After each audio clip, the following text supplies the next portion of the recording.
Everyone, आज के इस वीडियो में हम जानने वाले हैं कि ये BLIS है क्या। BLIS का फुल फॉर्म है bachelor of library and information science. ये एक अंडर ग्रेजुएट डिग्री है। ये कोर्स में आपको ये सिखाया जाता है कि ये डाटा को ऑर्गेनाइज कैसे करें, इंफॉर्मेशन को मैनेज कैसे करें, डिजिटल लाइब्रेरी को मैनेज कैसे करें और कोडिंग कैटलॉगिंग सिस्टम को इफ़ेक्टिवली यूज़ कैसे करें। अब चलते हैं इसके कोर्स ड्यूरेशन और एलिजिबिलिटी के बारे में। कोर्स ड्यूरेशन की बात करें तो ये 1 साल का कोर्स है। मैक्सिमम ड्यूरेशन है 2 साल। इसका मतलब ये है कि 1 साल के अंदर अगर आप ये कोर्स कंप्लीट नहीं कर पाए तो आपको और 1 साल एक्स्ट्रा मिलेगा। मतलब किसी कारणवश अगर 1 साल में आप एग्ज़ाम नहीं दे पाए या असाइनमेंट नहीं दे पाए तो आप दूसरे साल में भी उसको एक्सटेंड कर सकते हैं। लेकिन अगर आप वो 2 साल में भी कंप्लीट नहीं कर पाए तो आपको री एडमिशन करना पड़ेगा, जिसका मतलब है आपको फिर से न्यूली एडमिशन करना पड़ेगा उसी कोर्स में। अगर हम एलिजिबिलिटी की बात देखें तो आपको ग्रेजुएशन मैंडेटरी है। आप बिना ग्रेजुएशन के ये BLIS का कोर्स बिल्कुल नहीं कर सकते। इसका मतलब है ये कोर्स को करने से पहले आपको किसी भी हालत में ग्रेजुएशन तो कंप्लीट करनी पड़ेगी। आप ग्रेजुएशन चाहे BA, BSc, BCom, BBA किसी भी स्ट्रीम से किए हों, आप इसके लिए बिल्कुल एलिजिबल हैं। अगर आप जनरल कैटेगरी से हैं तो आपको ग्रेजुएशन में 50% मार्क चाहिए, और अगर आप रिजर्वेशन कैटेगरी से हैं तो आपको एटलीस्ट 45% मार्क चाहिए। ये तो गई कोर्स ड्यूरेशन और एलिजिबिलिटी की बात। अब आते हैं एडमिशन पर। एडमिशन यूजुअली साल में 2 बार होता है, मतलब 2 सेशंस में होते हैं। एक होता है जुलाई सेशन और दूसरा होता है जनवरी सेशन। आप चाहे तो 1 साल में आइदर जनवरी में ले सकते हैं एडमिशन या फिर जुलाई में। और ये एडमिशन का मोड 2 होता है। एक होता है ODL ऑनलाइन डिस्टेंस लर्निंग और दूसरा होता है OL ऑनलाइन लर्निंग। ये दोनों में ज़्यादा तो डिफरेंस नहीं है, पर एक मेन डिफरेंस है कि आप एडमिशन के टाइम पर आप ODL मोड में एडमिशन लेते हैं तो आपको 500 रुपया एक्स्ट्रा देना पड़ेगा, क्योंकि ODL मोड अगर आप चूज़ करेंगे तो इग्नू वाले आपको बुक का सेट भेजते हैं, तो उसके लिए 500 रुपये एक्स्ट्रा लेते हैं। और अगर आप ऑनलाइन मोड सिलेक्ट करेंगे तो कोई बुक भी प्रिंटेड बुक नहीं भेजते। और इसका एडमिशन इग्नू के वेबसाइट से होता है, और मैंने यहाँ पर इग्नू का वेबसाइट का ऑफिशियल वेबसाइट लगा दिया है ignu.samarth.edu.in। आप वहाँ पर जाकर अपना एडमिशन ले सकते हैं।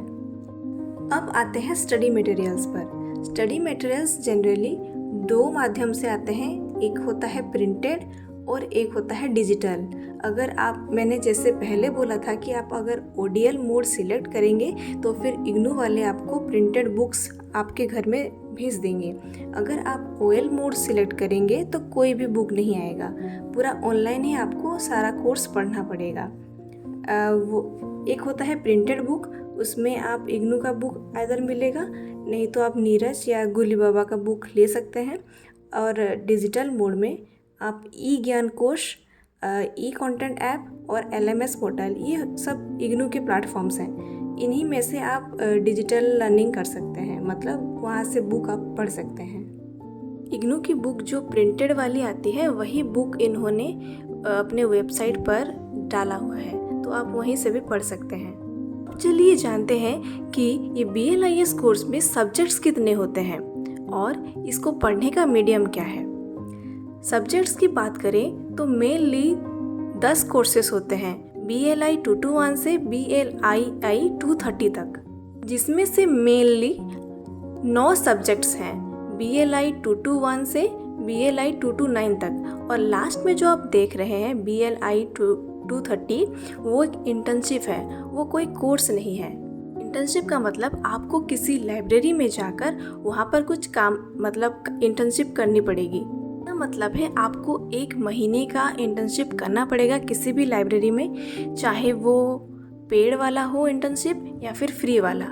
इंटर्नशिप के दौरान हर एक दिन का आपको रिकॉर्ड बनाना पड़ेगा किसी बुक में या किसी फाइल में, और पूरे एक महीने का रिकॉर्ड आपको आपके रीजनल सेंटर में या फिर स्टडी सेंटर में सबमिट करना पड़ेगा। और इस स्टडी के दौरान आप जो असाइनमेंट्स लिखेंगे या फिर जो एग्ज़ाम देंगे वो आप बोथ हिंदी और इंग्लिश में दे सकते हैं। असाइनमेंट भी आप हिंदी में लिख सकते हैं, नहीं तो इंग्लिश में लिख सकते हैं। उसी तरह एग्जामिनेशन भी जिस मीडियम में कंफर्टेबल हैं उसी मीडियम में दे सकते हैं। मैं अगर एग्जामिनेशन की बात करूं तो एग्ज़ाम्स भी साल में 2 बार होते हैं। जैसा मैंने पहले आपको बताया कि एडमिशन साल में 2 बार होते हैं, उसी तरह एग्जामिनेशन भी साल में 2 बार होते हैं। इसका मतलब है अगर आप जनवरी सेशन में एडमिशन लेते हैं तो आपका एग्ज़ाम दिसंबर में होगा, और अगर आप जुलाई सेशन में एडमिशन लेते हैं तो आपका एग्ज़ाम जून में होगा। और आप ये मत सोचना कि BLIS का कोर्स सिर्फ एक थियोरिटिकल एग्ज़ाम है और थियोरिटिकल पेपर है, बट ऐसा बिल्कुल नहीं है। इसमें बहुत थ्योरी भी है और प्रैक्टिकल्स भी हैं। कुछ सब्जेक्ट थ्योरी के आते हैं और कुछ सब्जेक्ट प्रैक्टिकल के आते हैं, और इसमें प्रैक्टिकल थ्योरी से ज़्यादा इम्पोर्टेंट है। तो अब चलिए जानते हैं कि थ्योरी पे कौन कौन से सब्जेक्ट हैं। थ्योरी एग्ज़ाम जैसे BLI 221, 222, 223, 225, 226 और 228 होते हैं। वैसे ही प्रैक्टिकल एग्ज़ाम के कोर्स हैं BLI 224, 229, 227। जैसे आप इस टेबल में देख सकते हैं कि सब्जेक्ट्स के थ्योरी वाला पेपर भी है और प्रैक्टिकल वाला पेपर भी है। उसी तरह आप देख सकते हैं कि BLI 227 जो डॉक्यूमेंट प्रोसेसिंग और प्रैक्टिस है उसका बिल्कुल थ्योरी एग्ज़ाम नहीं होगा, उसका सिर्फ प्रैक्टिकल एग्ज़ाम होगा। और जो आपका लास्ट में जो एग्ज़ाम होता है TEE, उसके दौरान उसका जब नोटिफिकेशन आएगा तो उसमें BLI 227 का नहीं आएगा, क्योंकि वो प्रैक्टिकल पेपर है। का डेट और कभी आता है, मतलब आपको इग्नू का वेबसाइट चेक करना पड़ेगा उसका डेट जानने के लिए BLI 227 का।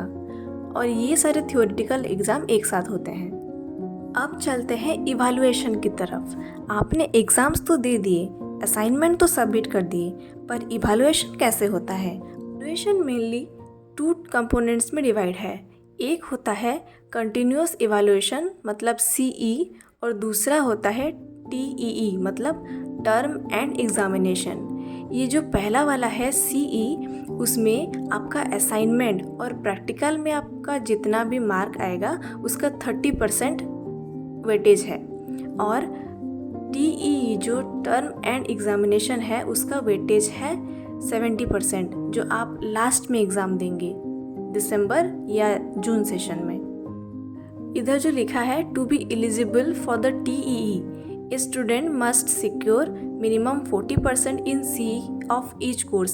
इसका मतलब है आप ये टर्म एंड एग्जामिनेशन के लिए एलिजिबल तब होते हैं जब आप ये CE मतलब कंटिन्यूअस इवैल्यूएशन में 40% मार्क लाएंगे। उसी तरह आपको ये कोर्स पास करने के लिए TEE में मतलब टर्म एंड एग्जामिनेशन में 40% मार्क किसी भी तरह चाहिए, और आपके कोर्स का टोटल मार्क ये दोनों CEE और मतलब CE और TEE दोनों को मिलाकर आता है टोटल रिजल्ट। अब आते हैं हम असाइनमेंट की तरफ। BLI 221 से BLI 228 वो टोटल 7 सब्जेक्ट है, तो वो सबका असाइनमेंट जब आप सबमिट करेंगे तो उसका टोटल मार्क होता है 70 मार्क्स। और दूसरे प्रैक्टिकल सब्जेक्ट की बात करें BLI 224 और 229 की, तो उसमें 2 सब्जेक्ट्स होते हैं, उसका टोटल मार्क होता है 35 मार्क्स। मैंने इतना तो कोर्स कर लिया, असाइनमेंट भी सबमिट कर दी और एग्ज़ाम्स भी दे दिए।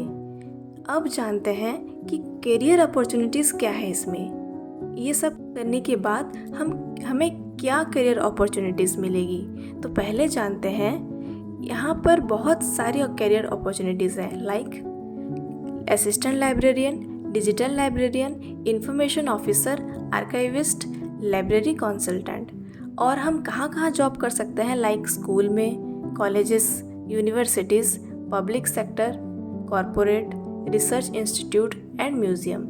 ऐसे कई और भी संस्थान हैं आप जहाँ जॉब कर सकते हैं। अगर सैलरी की बात करें तो आपको कॉरपोरेट में 2 लाख से 6 लाख पर एनम की जॉब लग सकती है। इसका मतलब है महीने में आपको 15 से 30 हज़ार तक मिल सकती है।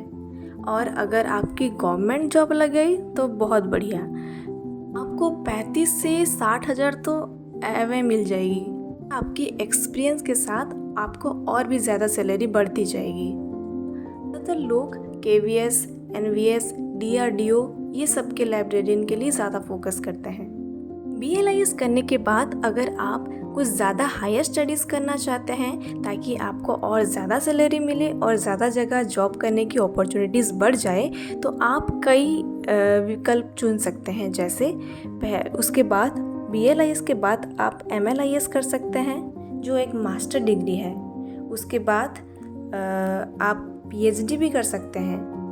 हायर कोर्स में जितना भी आपका स्टडीज़ रहेगा आपको उतनी ज़्यादा जॉब अपॉर्चुनिटीज़ मिलेगी। मेरी सलाह ये है कि आप BLIS के बाद MLIS करें, उसके बाद नेट JRF क्लियर करें, उसके बाद PhD करें ताकि आपकी जॉब अपॉर्चुनिटीज़ बहुत ज़्यादा बढ़ जाएगी। BLIS की हर एक इन्फॉर्मेशन जो आपको ज़रूरत है मैंने इस वीडियो में सब देने की कोशिश की है। आपको ये वीडियो पसंद आया हो तो ज़रूर लाइक करें, शेयर करें और सब्सक्राइब करें ताकि BLIS से जुड़ी हर एक स्टडी वीडियोस, इन्फॉर्मेशंस और नोट्स आपको मिलती रहें। तब तक के लिए keep learning and keep growing.